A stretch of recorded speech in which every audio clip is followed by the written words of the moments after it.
This is Eulalia. She's 44 and lives with her family at the Salinas Grandes and Laguna de Huayatayoc Basin, which is an extremely arid region in the north of Argentina that receives very little rainfall throughout the year. Eulalia and all the communities living in this region need what every living being needs to survive: water.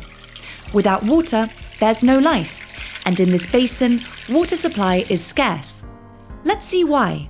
Salinas Grandes and Laguna de Huayatayoc is an endorheic basin.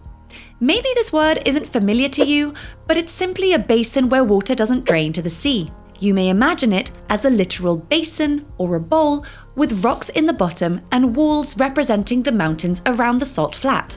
This basin was filled with sediment and water for millions of years, and due to evaporation, all kinds of salts were lodged, including lithium salts. In this kind of basin, water enters the system through the rain that falls on the mountainside. So it enters the basin, infiltrates or flows through the rivers and the alluvial fans. These fans store the water in deeper areas. They're the basin's main freshwater reserve. There we can find the alluvial plains and the high Andean peatlands, two types of high Andean wetlands where vegetation grows, animals graze, and communities live. Fresh water can be found in the area farthest away from the basin's center.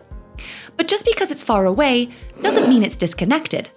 Under the surface, the fresh water from the fans interacts with the water from the core of the basin, brine, which has much higher salinity levels. There you'll find an intermediate salinity mixing zone where salt flats, salt fields, and lagoons are created, which are different types of high Andean wetlands.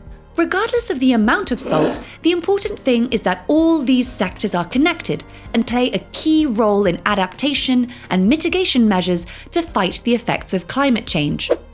The water primarily exits the system through plant transpiration and evaporation from the lagoon or salt fields.